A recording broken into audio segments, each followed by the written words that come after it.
Welcome to this edition of Origins. Hello, I'm your host, Russ Bixler. On this program, we deal with the creation-evolution controversy. Our guest today is Dr. Carl Baugh from Glen Rose, Texas, the founder and curator of the Creation Evidence Museum in Glen Rose. Carl, it's good to have you with us today. Oh, a pleasure to be back. Yeah, you have your doctorate in education and your master's in archaeology. And you sure have been doing a lot of archaeology, haven't you? Oh, yes. I dig dinosaurs, you know. Literally. Literally. What's the subject for today? Well, evidence for creation. I do too. You know, in the past, I have been an evolutionist, and that was decades ago. And I believed and taught a system of evolution, but I came to tell your audience that evolution doesn't work. We know biblically that evolution doesn't work, but I want your audience to know that academically, evolution just doesn't work. Now, many people try a system of evolution imposed upon the biblical record, suggesting that God superintended the whole thing. He used evolution, but he really was in control. And then a step up from that, and there was a time when I secretly espoused atheistic evolution. And then theistic evolution. Which is what you just described. Right. And then progressed to progressive creation, which essentially says that it's not evolution, but God intervenes periodically in his creation and changes the living forms. Over long periods of time. Over long periods of time. It's an accommodation of the evolutionary theory in a biblical guise. And then finally, the pyramid of evidence was so staggering and so weighted upon my mind and shoulders and psyche, everything about me was weighted down with the truth of creation and the truth of recent creation. Are you going to be my student today? I am your student, so teach me. Yeah, all right. Well, let's make this a living setting. The theory of evolution has been espoused actually for generations, long before Charles Darwin came on the scene. Charles Darwin didn't really teach us anything new. He had a new twist to it that has now been shown to be fallacious. Evolution by natural selection.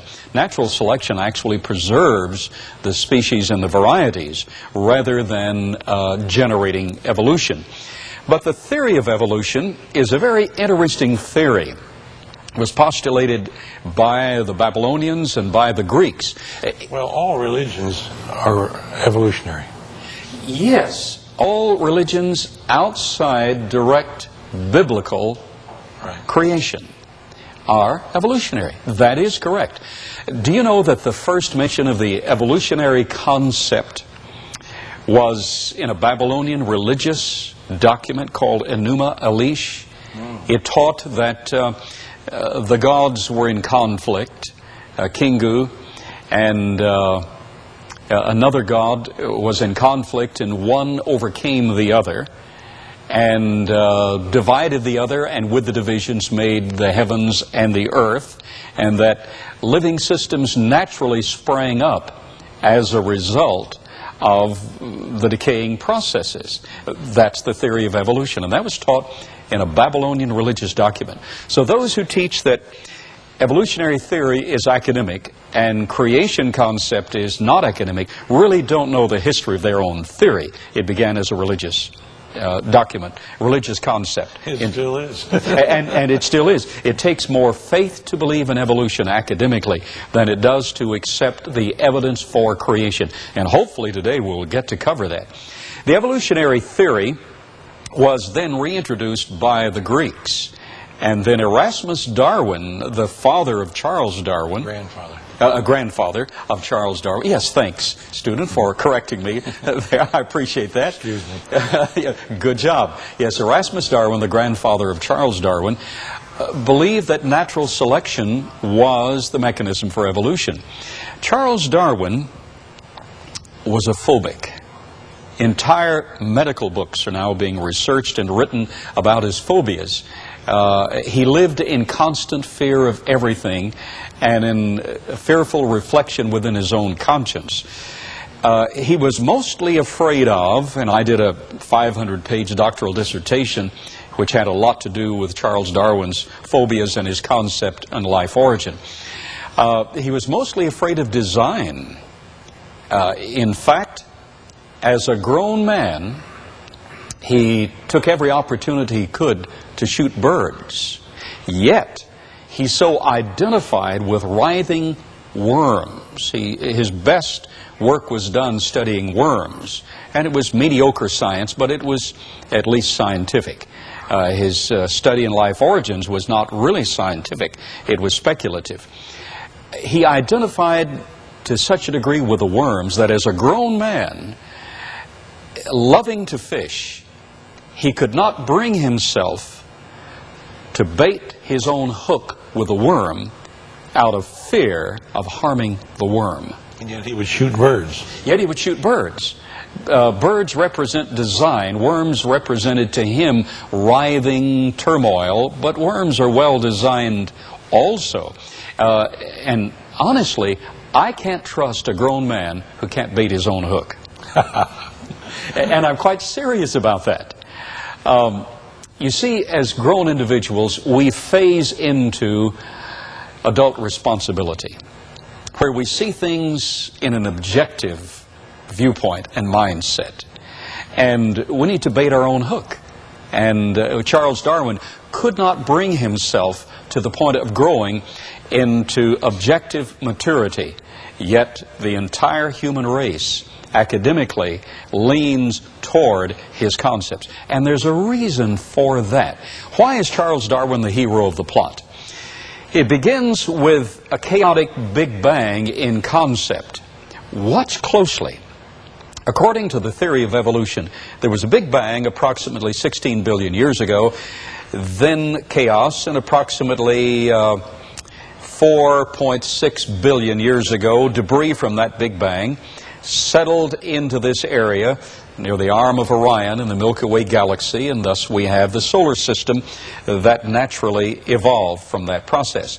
On planet Earth, about 3.5 billion years ago, according to this concept, living systems began to evolve, early bacteria, etc., etc. Then trilobites, lepidodendra, then the Mesozoic era of dinosaurs, then the Cenozoic era introducing mammals, and finally man. But watch closely.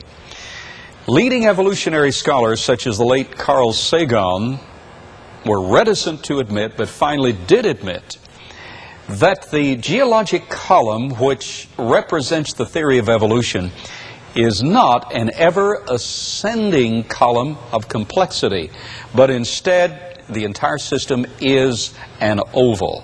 And Russ, to my knowledge, our publication is the only representation, totally accurate representation, of the theory of evolution on the left. And we're not afraid of evolution. We need to know its tenets. And the concept of creation is on the right side. But to my knowledge, this is the only thoroughly academic representation of the theory of evolution, because that theory postulates that everything began with a Big Bang. Chaos has led in the field of development, and ultimately one of two things will occur. Either, if there's not enough mass in the universe to cause a collapse, if there's not enough mass, all of these wonderful systems will reach further and further out in separation in the cosmos and ultimately die a heat death that's called the Big Freeze. Or if there is enough mass, they will begin to collapse back upon themselves, and we had the Big Bang to begin with. We'll either have the Big Freeze or the Big Crunch. Either way, if evolutionary theory is correct, no one is going anywhere. If we arrive by evolution, ultimately, our great-great-grandchildren far removed will be a part of the heat death, the Big Freeze, or the Big Crunch in another giant explosion. Either way, subliminally, the theory of evolution offers no hope for anyone. That is a part of the reason Darwin is the hero of the plot. Not because he did outstanding scientific work. He did some mediocre scientific work, basically with worms.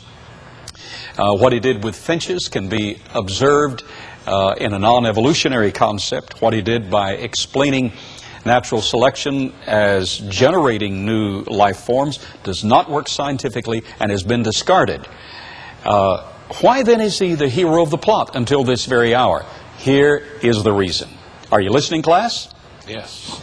The reason Charles Darwin is the hero of the plot is not because he did great scientific work, but because he was the first man in history, brazen enough with his phobic, chaotic mind, to claim that his mind, in its chaotic distrust, was the chaotic universe finally realizing its own existence in his mind.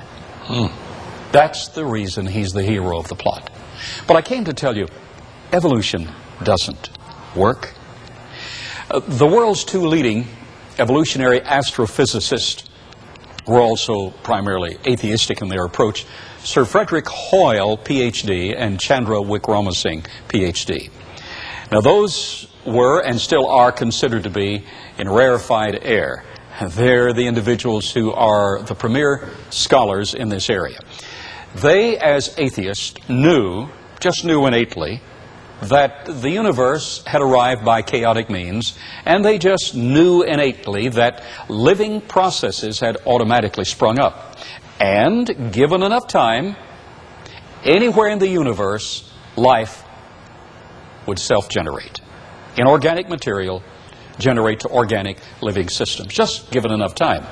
They knew that that was the case. So they spent more than a decade researching the probabilities. What they wanted to do was put a handle number on it to show that not only would it would occur within a given span of time. And the two of them collaborated on this. The two collaborated on this. They spent more than a decade researching. They finally published their results. And they said, and this is in print, they said, to our amazement, life coming about on planet Earth or anywhere in the universe by naturalistic evolutionary means has one chance in 10 to the 40,000th power. One chance in 10 to the 40,000th power. Now, how big is that number? Well, first of all, it's 1 followed by 40,000 zeros. Secondly, if we had a math professor in this audience, he would readily admit that while we can calculate this number, 10 to the 40,000th power, there is not a math professor in the world who can fully envision how big that number is. Well, let me give you an idea. Every atom in your body and in the suit that you're wearing and every atom in the entire universe has at least one electron orbiting in a shell above the nucleus. Other atoms than hydrogen have more than one electron. Take all the electrons in the entire universe, planet Earth, our sun, our solar system, our Milky Way galaxy. Take the 100 billion galaxies that exist in the universe that we know about. Put them all together.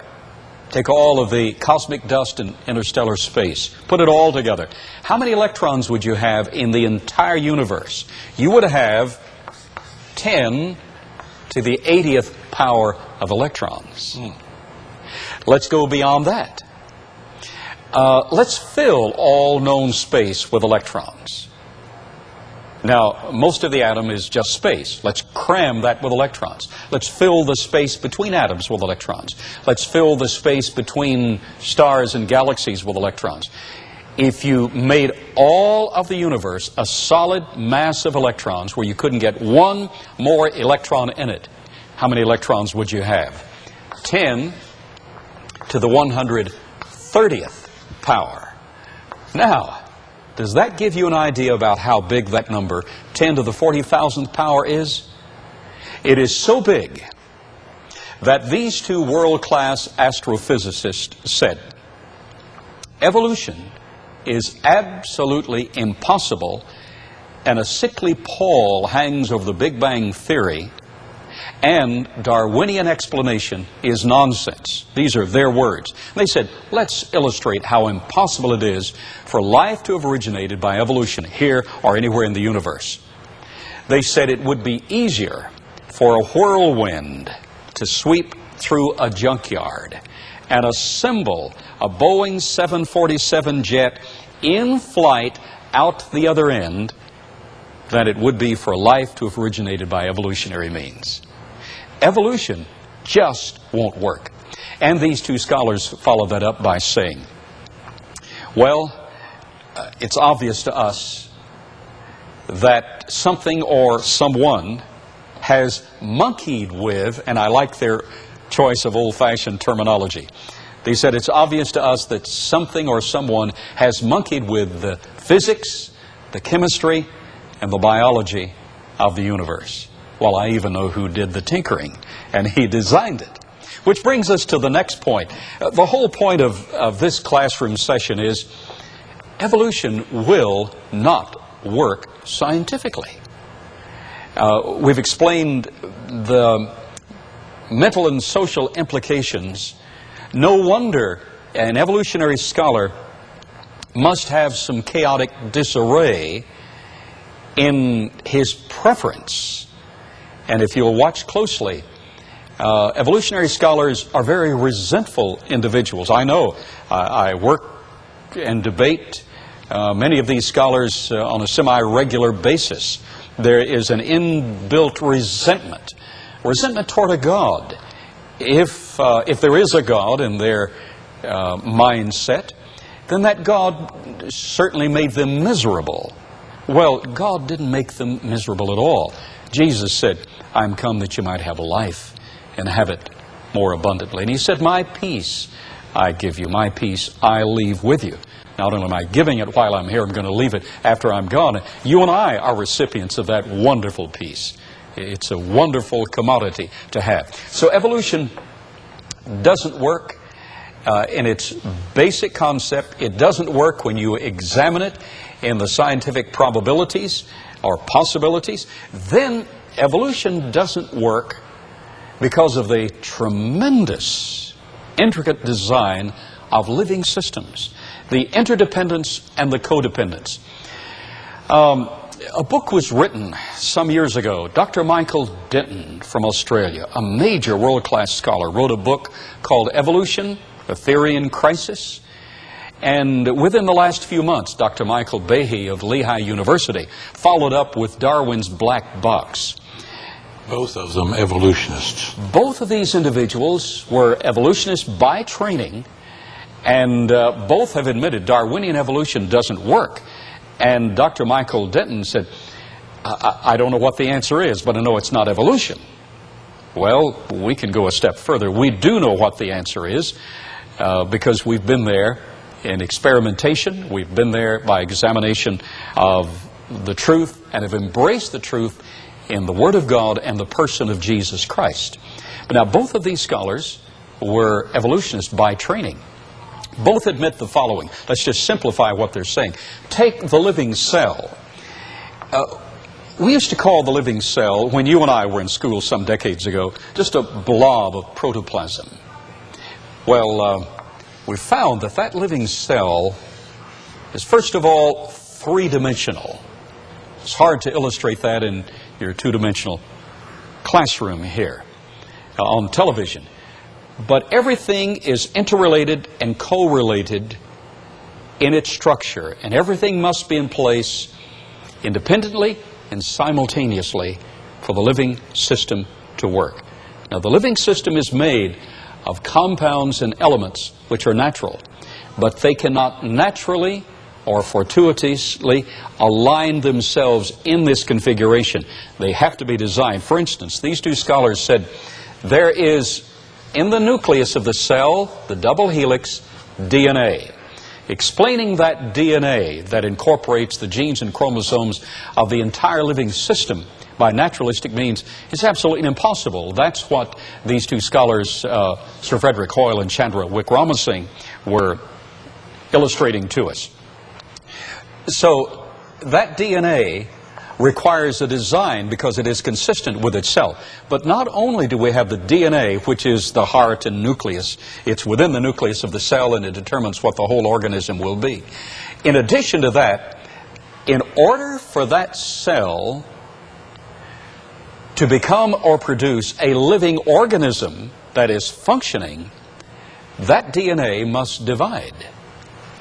It must unravel and subdivide and become two. But in order to subdivide, each of the unraveling portions of the ladder must reassemble with new material to make two. Otherwise, you don't get a functioning organism. So you need new proteins. All right. There is the protein synthesis apparatus in that cell, and it happens to have precisely the right elements in order to permit that DNA to subdivide and then recoagulate as two units and make another cell. That must be available instantaneously. In order for that to occur, you must have the RNA, which is the energy factory producing the energy for the protein synthesis apparatus to produce the elements and proteins necessary for this massive protein structure in the nucleus, the DNA. All of these things must be interdependent and correlated, and then, along with thousands of other functions, you must have the cell membrane permitting in the right materials and extruding the materials that are rubbish. It is absolutely incredible to find that all of these things are interrelated. They could not have become so by a natural process. They had to be designed.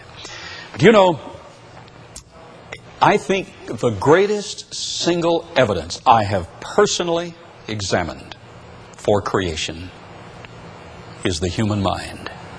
The human mind. The human mind. Have you heard the name Leslie Lemke? Leslie Lemke is a savant. He was born January 31st, 1952, almost 45 years ago, in Milwaukee General Hospital as a blob. He was physically and mentally handicapped, mentally retarded. The left hemisphere of his brain had an abscess. There's actually an indenture in the cranial area, the left hemisphere, over the left hemisphere. And he had cerebral palsy. Until this day, well, first let's go back to his birth. At birth, his mother gave him up. His father was not registered. His mother gave him up instantly, saying, I'm not taking that blob home. He couldn't move. Had cerebral palsy, physically handicapped, mentally retarded, and he was blind. In less than 6 months, retrolental fibroplasia set in. They had to remove each of his eyes. They expected him to die every week. At 6 months, May Lemke took him as a foster child. She was amazed that not only was he blind, but they had actually removed his eyes. There he was, cerebral palsy, unable to do anything. Until this day, he's cried only one time. Until this day, he can't carry on a conversation with you. But at age 5, they found this blind kid that couldn't walk, by the way. May strapped him behind her back, and he stumbled along behind her, and that's all he can do today, just stumble. Can't carry on a conversation, but he can repeat any conversation that he hears. There's no interchange of ideas. Without forgetting. Without forgetting anything. In the evening, when he was just 5 and 6 years of age, he would repeat the conversations that he heard throughout the whole day in the same tonal qualities. If a man spoke in baritone, he would give a baritone connotation. If a lady spoke in higher lyrics, he would give the higher tonal quality in the conversations for the entire day. Well, when he was 5 years of age, they found him under the bed, this little blind kid that couldn't walk, couldn't carry on a conversation. He was playing a tune on the bed springs, pulling the springs, using his elbows and his toes as percussive instruments. And they found, when he was 14, Well, May got him a little piano when he was about 8 years of age. He learned to play simple tunes. At age 14, they watched a program on television called Sincerely Yours, and the background music was Tchaikovsky's Piano Concerto No. 1. At 3 in the morning, he woke the family up playing that entire Tchaikovsky's Piano Concerto No. 1. And until this day, he can hear any musical rendition, thousands of them, play them perfectly the rest of his life. Well, that's the capacity of the human brain. Evolution cannot explain that. Only the design incorporated by the Creator himself can explain Leslie Lemke. Amen. Come sit down with us. Well, we thank you, Carl, for that. If you'd be interested in an audio cassette of this very important program, you can send a $5 contribution to CTV, Wall, Pennsylvania, 15148-1499. Ask for program number OR 9716. That's OR 9716. $5 contribution. You know, it is a remarkable story about Lemke is his last name, right? Yes. And he's about 45 years old now. Yes. And still an accomplished musician with that fantastic memory. They played a 45-minute orchestral concerto for Leslie. Leslie, can you play this? Yeah. Played the whole thing. Isn't that something? Well, you might be interested in a cassette. God bless you.